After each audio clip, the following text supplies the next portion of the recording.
24 horas después de su detención, Ángela Vivanco ya no es solo una exministra de la Suprema en problemas. Puede convertirse en la primera habitante del nuevo capitán Llaver femenino. Hay más pruebas incautadas en su casa, declaraciones de su ex asistente que la complican y el testimonio de un ex diputado que dijo haberla escuchado hablar de borrar chats y de bloquear a otros jueces para controlar una sala del máximo tribunal. Mientras tanto, el futuro gobierno de Kast prueba lo difícil que es despegar. El viaje truncado a El Salvador obliga a recalcular el anuncio de subsecretarios y la futura vocera Mara Cedini tiene que corregir sus dichos sobre cuándo fueron a buscar a una fiscal para que asuma como ministra.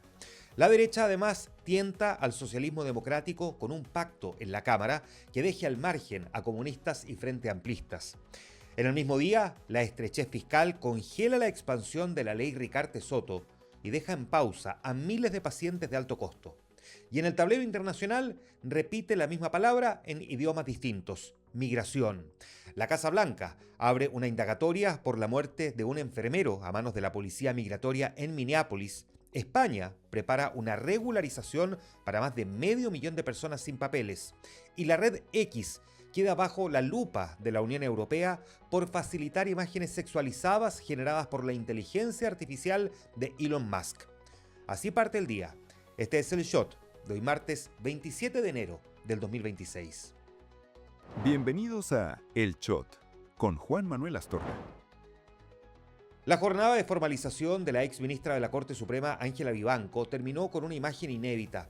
Una ex jueza del máximo tribunal recluida en calidad de tránsito en un módulo temporal de gendarmería, tras la primera jornada de formalización por cohecho y lavado de activos, en el caso conocido como la trama bielorrusa.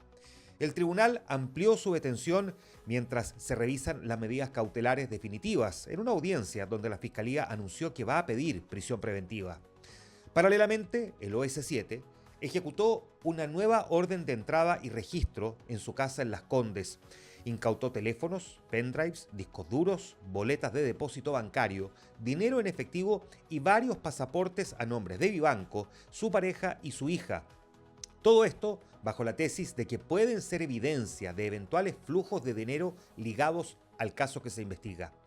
Mientras tanto, el ex asistente de Vivanco, el abogado Ricardo Sáez, declaró ante la Fiscalía que pagó cuentas en efectivo para la ex ministra y que participó en el traslado de archivos desde su oficina a bodegas vinculadas a Capitán Llaver, un movimiento que la investigación mira como posible intento de sacar información sensible del radar.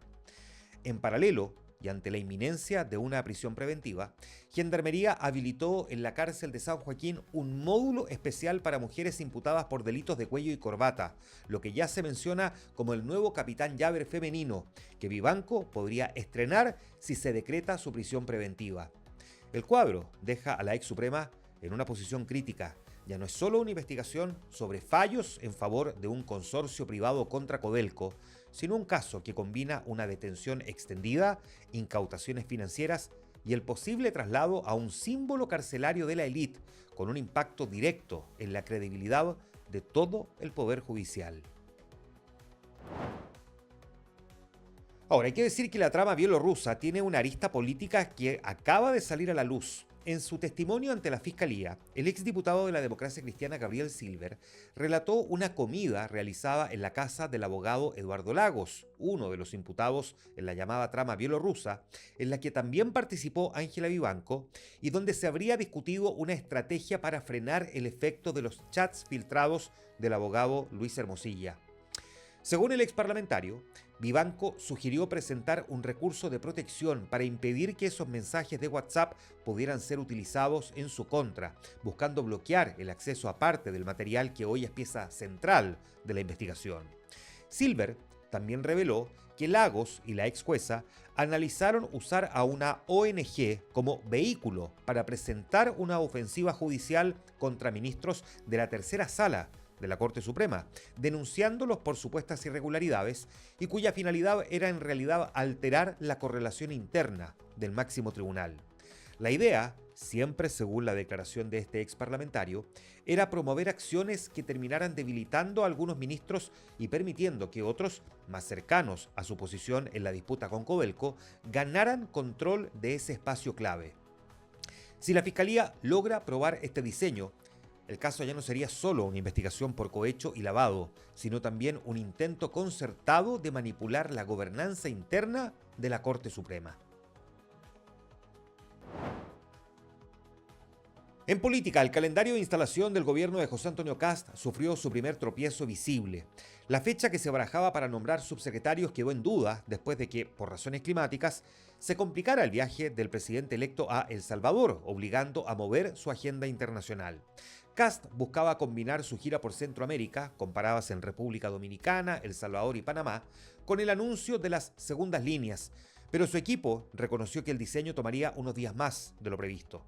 Finalmente será este viernes cuando Kast comunique a sus futuros delegados presidenciales y la próxima semana será la presentación de sus subsecretarios. De todas formas, ya circulan nombres para las delegaciones presidenciales regionales. En la metropolitana suena con fuerza el exalcalde de Puente Alto, Germán Codina. En Valparaíso se menciona al ex UDI Manuel Millones, ex consejero regional. Y en regiones como Biobío, la Araucanía y Antofagasta se barajan cartas que combinan cercanía con el Partido Republicano y conocimiento del orden público. El retraso no es solo administrativo, muestra lo delicado que es el equilibrio entre las cuotas de los partidos, los independientes técnicos y los aliados de última hora que esperan señales en la conformación de subsecretarías y delegaciones. La forma en que Kast resuelva este puzzle dirá mucho sobre cuánto peso tendrán los partidos en su gabinete de emergencia y qué margen dejará a su círculo más cercano para controlar la maquinaria del Estado. Y el debut de Mara Cedini como futura vocera de gobierno terminó abriendo el primer flanco comunicacional del gobierno entrante. En una entrevista el fin de semana con La Tercera, Cedini afirmó que la designación de Trinidad Steinert en el Ministerio de Seguridad no fue una improvisación, sino que fruto de conversaciones que venían de un buen tiempo, lo que alimentó las sospechas sobre la independencia de la fiscal mientras aún estaba en ejercicio. Desde el oficialismo saliente, figuras como Carolina Toá advirtieron que si esos diálogos se remontan a la época en que Kast era todavía candidato y no había ganado y Steiner ejercía como persecutora, se podría cruzar una línea sensible en la independencia del Ministerio Público. Parlamentarios como Daniel Manucheri del Partido Socialista y Jaime Araya del PPD pidieron que el equipo de Kast aclare realmente cuándo empezaron los contactos. El futuro ministro del Interior, Claudio Alvarado, salió a hacer control de daños. Dijo que los contactos se produjeron cuando Kast ya era presidente electo y que cualquier lectura anterior entra en un terreno distinto, dijo. Luego fue la propia Mara Cedini quien debió corregir la cronología y acotar que las conversaciones fueron de días y no de un largo tiempo, como dijo, intentando cerrar esta polémica. Desde la derecha, dirigentes como Guillermo Ramírez, presidente de la UDI, calificaron las críticas como débiles y un poco absurdas, insistiendo en que es obvio que el presidente debe hablar con sus futuros ministros antes de nombrarlos. Como sea, el episodio deja una lección temprana. En un gobierno que pretende poner la seguridad al centro y que ya enfrenta cuestionamientos por la puerta giratoria entre fiscalías y política, cada frase sobre el origen de esos nombramientos puede instalar dudas que complicarían al futuro gobierno. Y en la antesala del nuevo Congreso que asume el 11 de marzo, la derecha salió a tantear un pacto de gobernabilidad que podría reordenar el mapa de la Cámara de Diputados. La propuesta, según reveló el diario La Tercera, consiste en un acuerdo administrativo amplio que incluya a la Democracia Cristiana, el Partido Socialista, el PPD, liberales y radicales, pero que deje fuera al Partido Comunista y al Frente Amplio, así como también a los libertarios, que decidieron no integrarse al próximo gobierno. El objetivo sería aprovechar que la derecha quedó a solo 2 votos de la mayoría absoluta para alcanzar, mediante alianzas, los 78 o 79 votos que permiten controlar la presidencia y las principales comisiones. El PDG, por su parte, se mueve en paralelo. Sus representantes han sostenido reuniones tanto con la centroizquierda como con la derecha, sabiendo que sus votos son clave para cualquier acuerdo.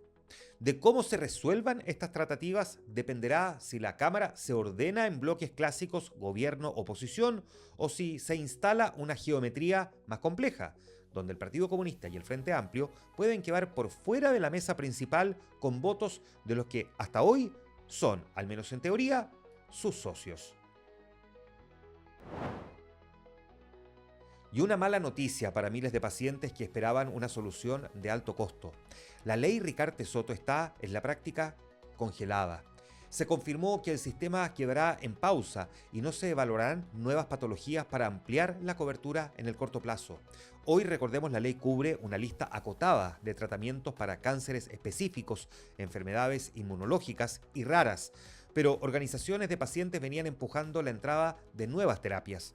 La decisión de congelar el ingreso de nuevas enfermedades se funda en la estrechez presupuestaria y en la falta de sostenibilidad financiera del fondo si se siguen sumando tratamientos millonarios sin inyección de recursos. La decisión de pausar nuevas incorporaciones no elimina la protección existente, pero sí redefine expectativas. Las familias que esperaban que 2026 fuera el año en que su enfermedad entrara al catálogo, ahora saben que, al menos por un tiempo, seguirán dependiendo de ISAPRES, FONASA y campañas propias para financiar tratamientos millonarios. La pausa en la ley Ricarte Soto expone la cara más cruda de la crisis fiscal. Cuando los números no dan, el ajuste se paga con la salud de los pacientes más vulnerables, transformando una política pública estrella en una promesa estancada.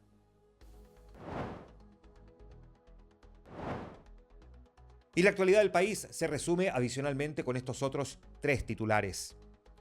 Las asociaciones de funcionarios de Gendarmería encendieron las alarmas frente al avance de la reforma al servicio penitenciario. Advirtieron que, tal como está planteado el proyecto, puede provocar una fuga masiva de gendarmes hacia otras reparticiones mejor remuneradas o menos riesgosas, debilitando aún más un sistema ya tensionado por hacinamiento y violencia interna. Reclaman que no han sido suficientemente incorporados al diseño y piden mejoras claras en carrera funcionaria y seguridad antes de que se aprueben los cambios. En el norte, la conflictividad laboral se trasladó a la mina Manto Verde. La huelga se ha visto cruzada por amenazas de muerte, mediaciones fallidas y preocupación por el impacto en la producción de cobre. La empresa y el sindicato no han logrado acuerdo y crece el temor de que la paralización se prolongue y golpee una faena que es estratégica para la región. Y Algarrobo vive su propia controversia. La construcción de un mall chino donde antes funcionaba el tradicional restaurante El Hoyo desató la molestia de vecinos que acusan daño al entorno, cambios abruptos en el carácter del balneario y falta de fiscalización de las autoridades locales. Denuncian problemas de tráfico, impacto visual y cuestionan si se han cumplido todas las normas urbanísticas y ambientales para levantar el proyecto. Internacional. En la crónica del mundo, la muerte de Alex Pretty en Minneapolis a manos de agentes federales del ICE, la Policía Migratoria de Estados Unidos, ya no es solo un problema de orden público local. La Casa Blanca anunció que se abrirá una investigación sobre el operativo en el que el enfermero de 37 años recibió disparos mientras intervenía en medio de una detención. El gobierno de Trump sostiene que Pretty estaba armado, pero todos los videos que se conocen hasta ahora desmienten esa versión y muestran que se acercó solo con un celular en la mano y que fue reducido antes de que los agentes le dispararan. Ante la magnitud de las protestas en Minnesota y las dudas sobre el uso de la fuerza, la vocería oficial confirmó que se va a revisar el actuar de los funcionarios y que se solicitaron informes detallados al Departamento de Seguridad Nacional. Donald Trump, sin embargo, mantiene un discurso duro, ha defendido a la policía migratoria y ha acusado a las autoridades locales de poner en riesgo a los agentes por sus críticas. La investigación que ahora promete la Casa Blanca es un intento de contener el costo político de un caso que amenaza con convertirse en símbolo de la era de las deportaciones, cruzando derechos civiles, migración y la relación entre gobierno federal y los estados demócratas. Mientras tanto, en Europa, España dio una señal bien fuerte en materia migratoria. El gobierno de Pedro Sánchez alcanzó un acuerdo con Podemos y otras fuerzas para impulsar una regularización de más de 500.000 inmigrantes que hoy viven en una situación irregular en ese país. Esta iniciativa busca otorgar residencia y permiso de trabajo a quienes acrediten un tiempo mínimo de permanencia y vínculos laborales o comunitarios, con el argumento de que ya forman parte de la economía y de la vida cotidiana española. El acuerdo se produce en un contexto donde la mano de obra migrante sostiene sectores como el cuidado de personas mayores, la agricultura y los servicios en España. Desde el gobierno se defiende la medida como una forma de combatir la explotación, ampliar la base de cotizantes y sacar a cientos de miles de personas de la informalidad. Sus detractores, en cambio, advierten que esto podría actuar como un efecto llamada para nuevas oleadas migratorias y tensionar servicios públicos como salud y educación. El debate español pone sobre la mesa una pregunta que también resuena aquí en América Latina. ¿Qué hacer con quienes ya están dentro del país, trabajan y pagan arriendo e impuestos, pero viven sin los papeles en regla? Y la Unión Europea puso a la red social X, ex Twitter, propiedad de Elon Musk, bajo una nueva investigación, esta vez por la creación y difusión de imágenes sexualizadas generadas por Grok, su sistema de inteligencia artificial. El caso se centra en contenido que involucra a figuras públicas y usuarios comunes y corrientes, donde la inteligencia artificial habría producido imágenes de carácter sexual sin consentimiento, lo que podría violar las estrictas normas digitales del bloque sobre seguridad y contenidos nocivos. Amparándose en una ley de servicios digitales, la Unión Europea busca exigir información detallada a X sobre cómo funciona Grok, qué filtros aplica y qué medidas de moderación ha tomado para prevenir estos abusos. De no haber respuestas satisfactorias, la plataforma se expone a multas millonarias que pueden llegar hasta el 6% de su facturación global.